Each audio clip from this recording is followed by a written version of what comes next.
Ladies and gentlemen, welcome to today's episode. His eyes are cold and restless. His wounds have almost healed.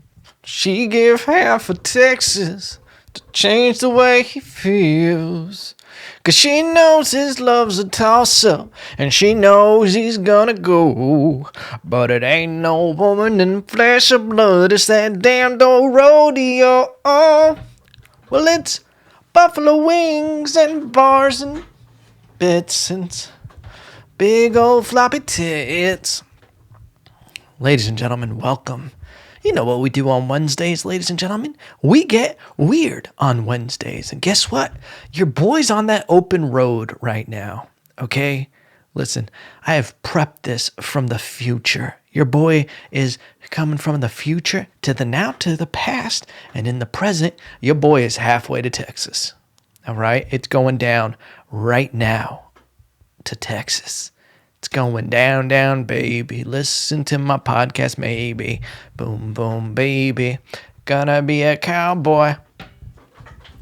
Listen, I prepped this episode because I love you, all right? And I knew I was leaving on a Wednesday.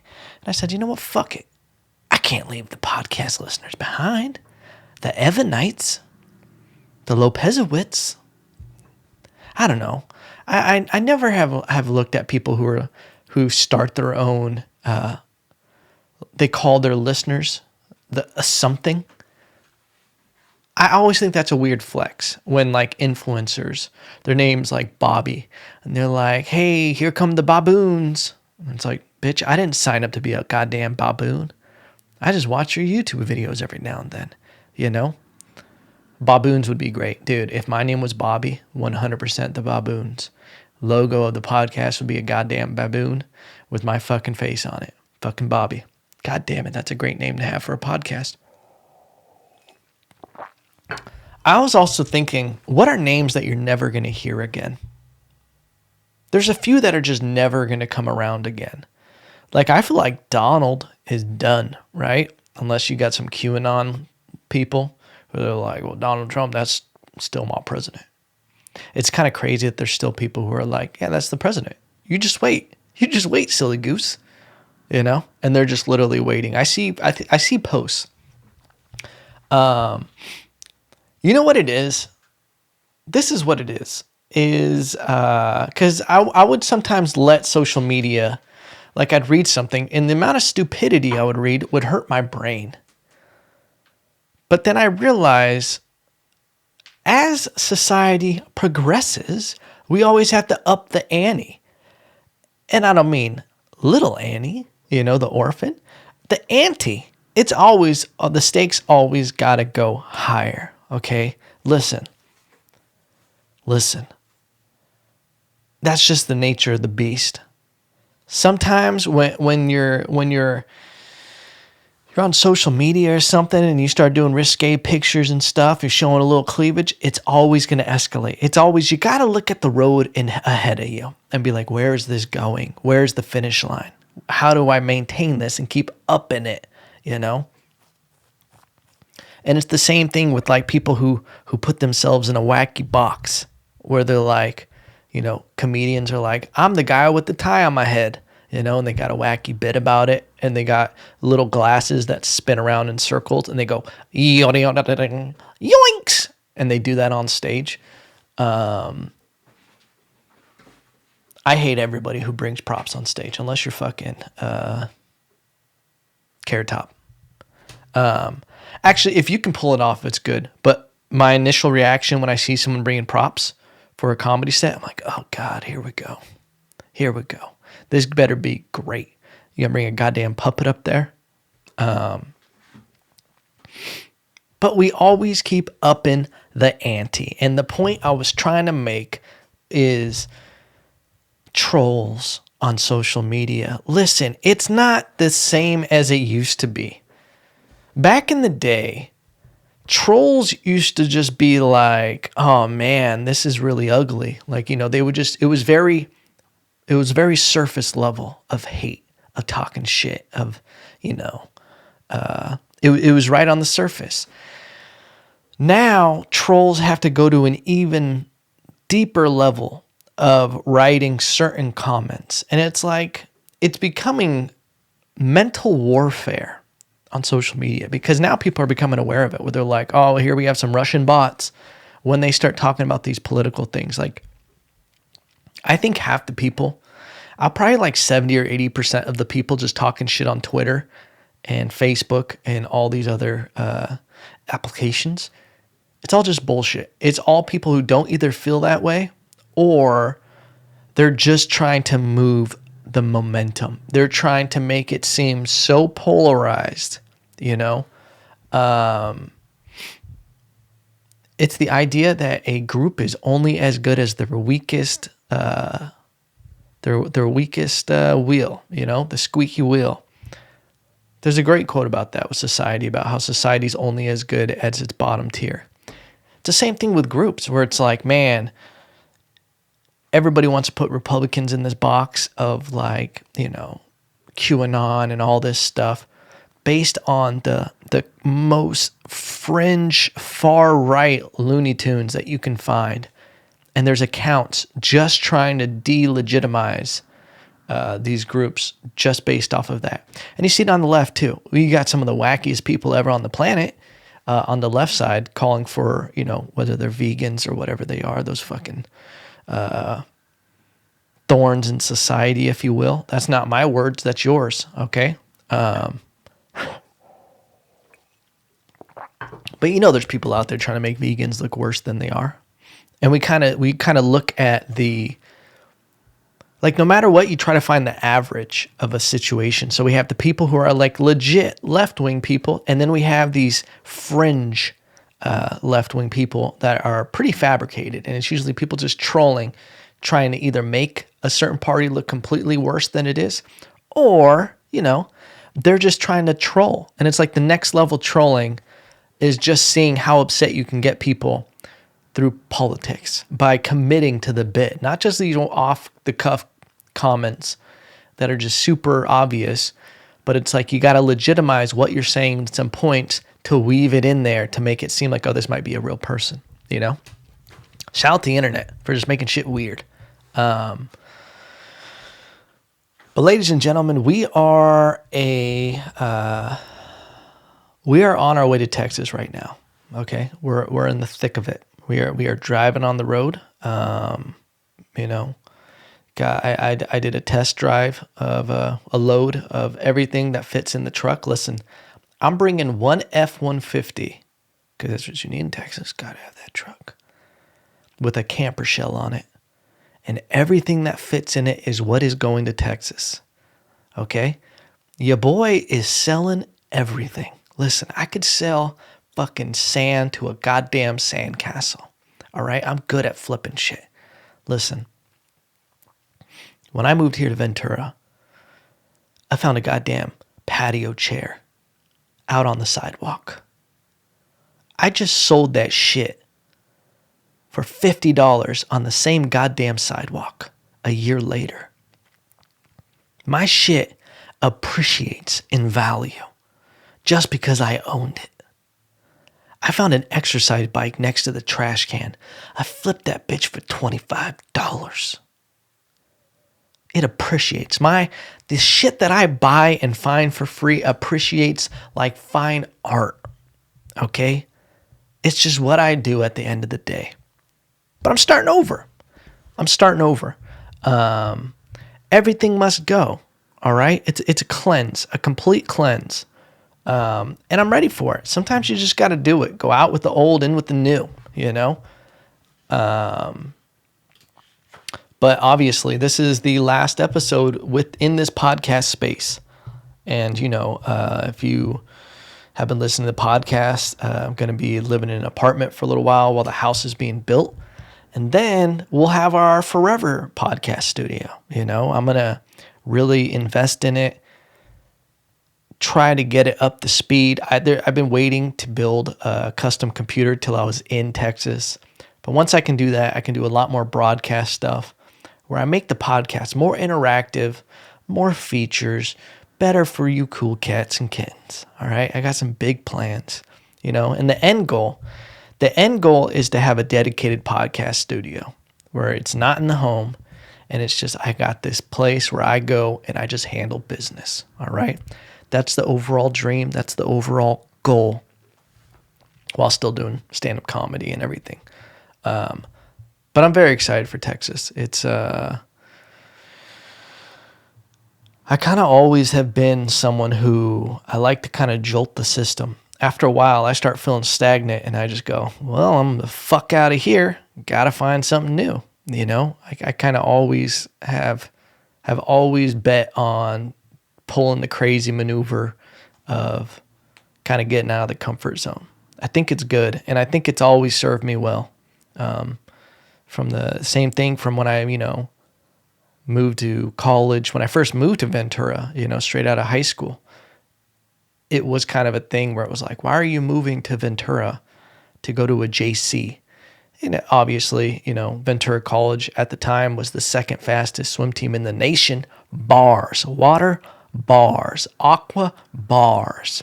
It was great. It was, obviously I met my swim coach, one of the best mentors I've ever had in my life. Taught me how to be a man in a relationship.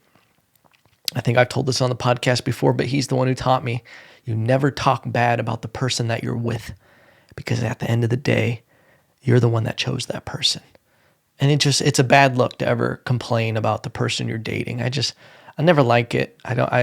It's always kind of grosses me out when dudes just complain about their significant other. It's not a good look. So I learned that. And, from doing that move, made me move to San Luis Obispo. Doing that move made me realize I didn't want to swim for Cal Poly San Luis Obispo, which made like the biggest leap in my life to Puerto Rico, going to nursing school out there.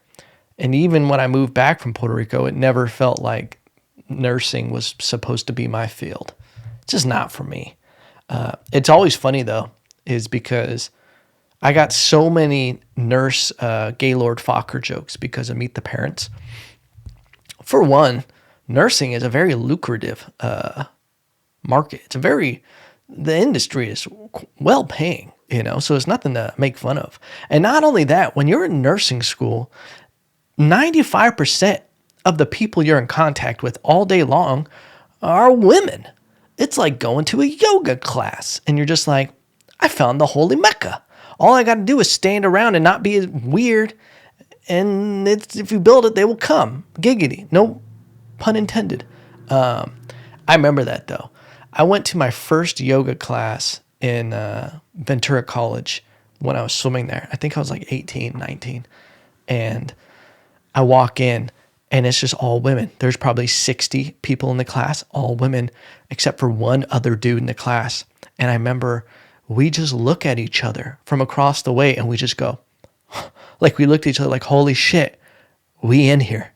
We've infiltrated the market and now we're getting like, inside trader tips. Okay. I'll never forget that. I was in the class and the yoga teacher was introducing herself and going around the room and everybody just had to kind of say their name. And she gets to this one lady and she goes, oh, hello, Kimberly. And she goes, hello, Madre, or said some weird name. And she goes, I now go by Katarina. And this lady was so weird. She probably had some crystals in her pocket. And she was in all black. And she was dressed almost like a witch. And she was sitting there with perfect yoga posture. And she goes, oh, please refer to me as Katarina. And then I was just like, oh, this is odd. And then she goes, okay. And then she goes, I forgot the lady's name, the actual teacher, but she goes, Katarina goes, we'll call her Marjorie because that was a weird name I gave her. She goes, Marjorie, you need to project when you're talking to your class, okay? And she goes, okay, Katarina. And then like looks away and then keeps going through the class attendance. And it was the weirdest flex of all time. And I remember just staring at her for like 10 seconds. I'm like, who the fuck do you think you are, Katarina? Okay? You're just going to come into her class and start undermining her. Like I thought there was going to be a fight for dominance right there. I was betting on the yoga teacher though, because she actually, it was one of those situations where, the person thinks that they should be like running the class. But at the end of the day, you're just like this older lady who's enrolled in a junior college yoga class, Get over yourself, Katarina. It's probably not even Katarina anymore. It's probably a Chastity now.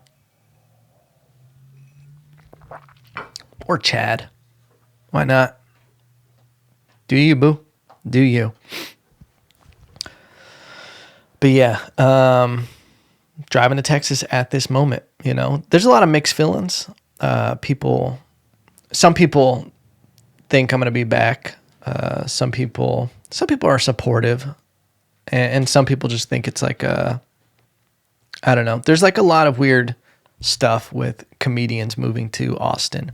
There's obviously the big thing about people from California moving to Texas in general, which I don't know if people in Austin know this, but California pretty much made Austin what it is. So shut the fuck up. I'm 12, But no, Austin is such a dope place. And like my whole perspective on it is like, I lived in Texas in, I think 2016, 2017, and I loved it, man. It was so much, there's, less people, and I was in Arlington, a different area, but I just loved it. And the plan was always to move back to Texas once I lived there because, hey, your boy couldn't afford a house where I live at all. Even there was no way. I didn't really want to buy, a house in Palmdale or in the Antelope Valley because there was nothing there for me. There's no industry that I could do like what I want to do there. And obviously Ventura is not LA. I kind of always had the mindset of I never wanted to live in LA. Just never really was for me. It's always just made me feel like a little gross whenever I have been in LA, and some of the circles there just never really was my vibe at all. And Ventura has been dope. I talk a lot of shit about it being hippy dippy, but there's some of the sweetest people I've ever met here. Just good-hearted people who just want to enjoy life and be positive. Hilarious comedians. I'm going to miss everybody, of the comedians that I've met here. I'd say 99% of the comedians I've met here in Ventura have been awesome. Nothing but supportive. I don't want to name names, like I'm dying or something. Or I just won an award. But there's been amazing comedians that I've met here. Again, 99%. I've probably only met one or two that I'm like, I just don't want to have any interactions with you. But that's one of the things, like if any of the comedians from Ventura are listening to this, you can always reach out and be on the podcast and do whatever. And of course, I'm going to try to help however I can. And that goes for like any comedians that I know, are anybody in general who's trying to promote themselves and they're trying to be true to what they're doing. You can always reach out to me and I'll try to help in any way. And that was one thing that I got from the Ventura comedy scene was they're very supportive, resharing stories of shows you're on. And it's a great community. I really do feel like Ventura comedy is, if it keeps going with the current crop of comedians, is going to be a big scene and its own scene, separate from LA. It kind of is different because it is a satellite city, if you will, from LA. It's kind of different to be a hub, like LA, and be right outside of it. You're kind of always going to be drawn to that. But I think there's a lot of spots and there's a lot of people, who do comedy out here that are just going to keep pushing it forward and keep building and everything, Great people. But yeah, there's some people who have the idea of, oh, you're moving to Austin, blah, blah, blah. I've had people talk shit to me. Listen, I keep it positive. Keep it positive like my COVID test. Huh? I try to try not to like really pay attention when people start being like, oh, you'll be back and everything. I'm like, no, I fucking won't. That's been something about me. I'll be spiteful as fuck. I'll be, I'll commit to a decision just because someone said that I won't, I'm like, oh, okay, well, I guess I'm going to have to do this for the rest of my life. Like if I was jackhammering something, they're like, man, I bet you couldn't do that for the rest of your life. All right, well, I'm a professional jackhammerer now. You know, I don't give a fuck. But overall, a lot of positivity. I'm happy with the decision. I'm looking forward to it. New chapter, new part of my life. I'm sure there'll be big adjustments. And it never was a thing of, I think California is terrible. Listen, I'll be honest with you. In my opinion, California is still everything that it has in it, probably the dopest state there is on this goddamn United States of America. There, I said it. It has beaches. It has mountains. Yosemite alone kind of shits on a lot of places. But it's also so close to places you can snowboard, you can go surfing. Like I could probably go snowboarding and surfing in the same day and then go off-roading in the desert and then, go hiking in Yosemite and go out the Joshua Tree and trip the fuck out. There's a lot of stuff you can do here. And it is because it was so cool. It's overpopulated as shit. There's not many songs about the flyover states, except like, oh, West Virginia, and then Sweet Home Alabama. But all the best songs are about California. California, California dreaming. It's so expensive. And that's a big part of it. And I really do feel like Austin is really going to be a big comedy scene. I just think it is. It has the blueprint. It has the groundwork for it. Obviously, Mr. Joey Rogan being there is a big thing. But there's a lot of bigger comedians moving there, which I think you kind of need. It's like you're making bread and you need that yeast. You need that mutter, when you're making it to kind of create the nucleus for the scene. And I think it's a great spot. And I think it seems like there's a lot of creativity in general there, like kind of a hub of wah, wah, wah, wah, wah, wah, wah. You just got to tap into it, baby. You just got to tap into it.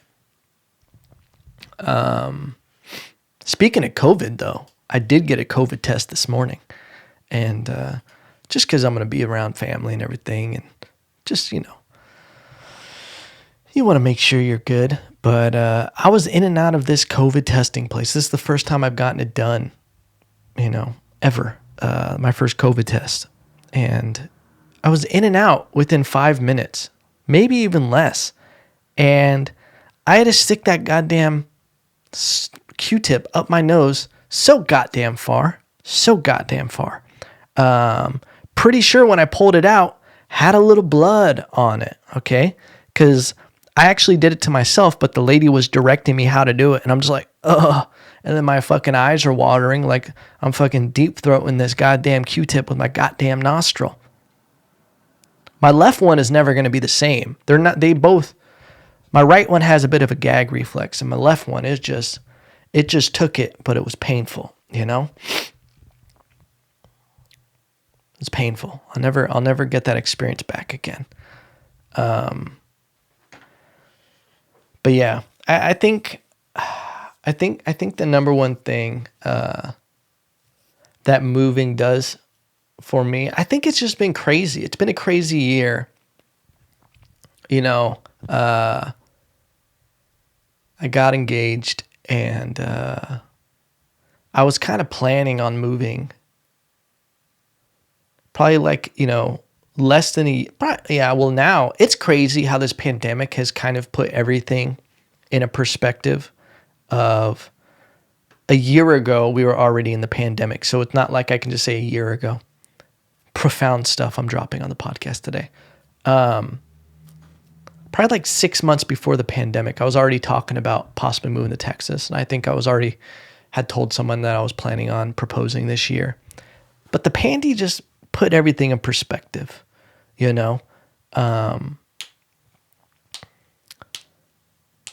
it's just, and one thing that it taught me that it kind of reassured me that everything can be decentralized.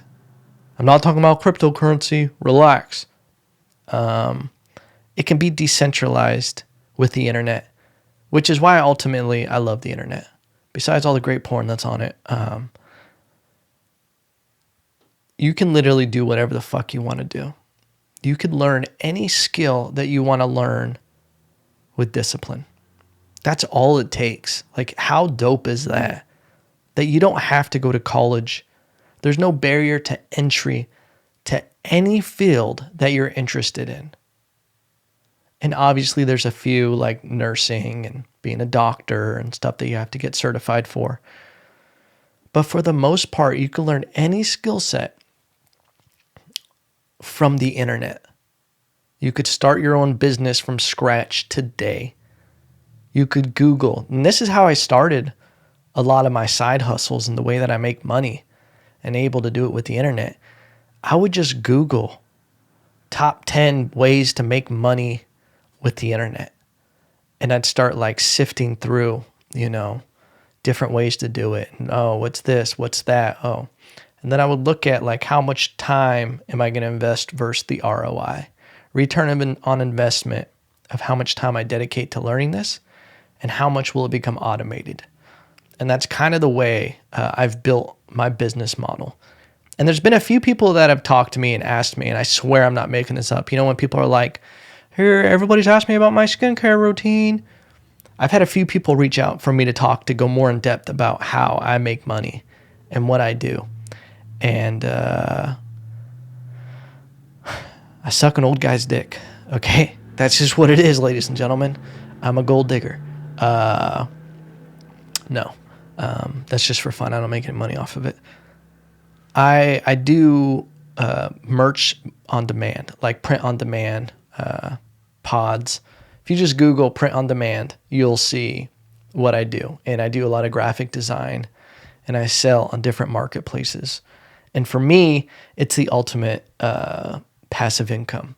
There's a little bit of work with maintenance, but it's very, very passive in the sense of I could have, once you have it up and running, like I have some websites that I have going, it'll generate $400 a month, and I don't even have to touch it. I don't have to do any customer service. And, that adds up when I'm getting at 400 here, 300 here, 600 here. It starts adding up. And that's all you kind of want from different passive income. And I swear I don't do MLMs, no multi-level marketing. Pyramid schemes, if you will. I'll be honest, I tried a pyramid scheme. I didn't realize what it was. It was called Shakeology. And this girl convinced me to try it out. She's like, hey, you work out, you go to the gym, everything. Dude, you should try this protein shake. She was hustling me. And then I was like, oh, okay, cool. And I remember I got it. She's like, dude, you should try to sell it. It's like really easy. You get a discount if you are one of the sellers and blah, blah, blah. And then it loops you in. And I made one post about it on Instagram. And I literally and it wasn't even that selling it. I was like, hey, I got this. I really like it a lot. Let me know if you're interested. I could not write a selling post about it. And then I ended up quitting that month. I was like, no, I can't do this. This is ridiculous. And ever since then, I've hated multi-level marketing because that's not even a bad story. There's people who are like losing money. Like companies will be like, well, you have to put it on your credit card. Okay, you have to buy all this stuff to commit to it. And then when you tier up, you get someone under you. That's when you start making the real money. Fucking Amway. But yeah, basically with like merch stuff and everything like that, I think it's great. I think this is like a shift in what people do. I feel like people are becoming too aware of other ways that people make money to just get a bullshit job and waste their life away, not enjoying it, not taking chances, not finding out what they love doing and doing that. I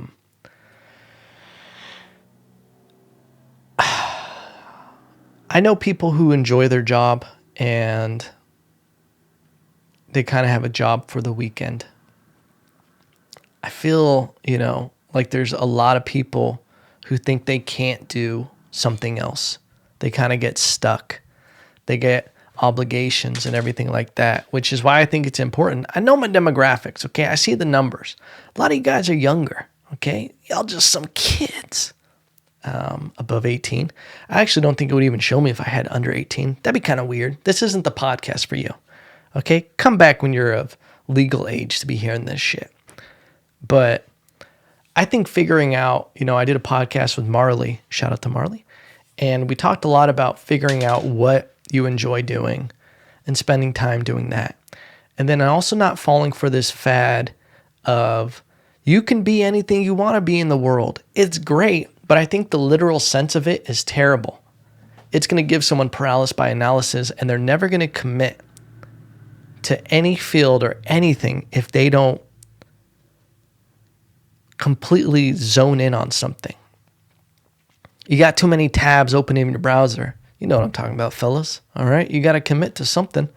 But I think it's important to try as much as you possibly can. Suck at everything. You have to be able to just know that you're going to do terrible at everything. And it's okay. And you should find a way to switch your brain from always needing to be good and getting praise and all of that, and finding a way to just be like, no, I'm fine with being bad at this, and I'm going to be bad. And the great thing about being bad and the worst at something is you can only get better, all right?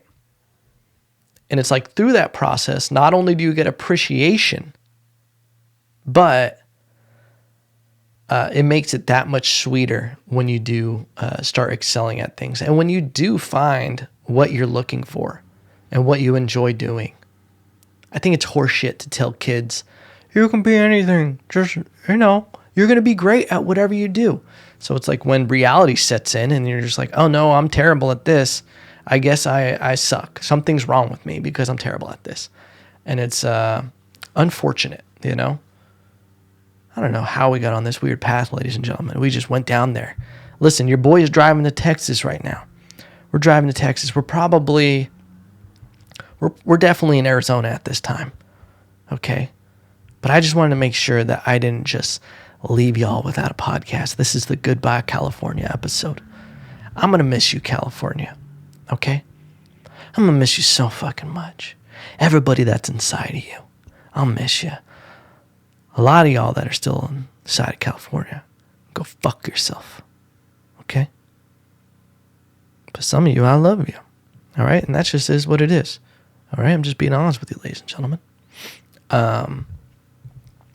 Yeah, no, it's definitely going to be different. I'm excited for the gas prices. Texas is almost half as much as California. And I drive a truck now. I'm a truck driver. Sold a Corolla. Got myself a truck. Now I drive that. Now I'm a truck guy. All right? Am I going to get myself a cowboy hat? Nah, it's low-hanging fruit. It's low-hanging fruit. See, what I got to do is I have to get whatever college is near me, the tattoo on my arm. I'm thinking some kind of Longhorn. All right? I want a tattoo that says born and bred in a state that's red. Bars. I just made that up. And I want to get branded. All right? I'm going to find some, like Yellowstone, the TV show. I'm going to find someone with a brand, and I'm just going to be like, brand me, and then just people think it's real, just is what it is, ladies and gentlemen. But listen, I'm excited for the next episode. It will be in Texas. Don't know what my setup is going to be yet. I haven't figured out. I got to get there, see the space that I have to work with. We're going to go from there, and, bear with me through these next couple weeks. And remember, no matter what, I love you. Yippee-ki-yay, motherfuckers. Yippee-ki-yay.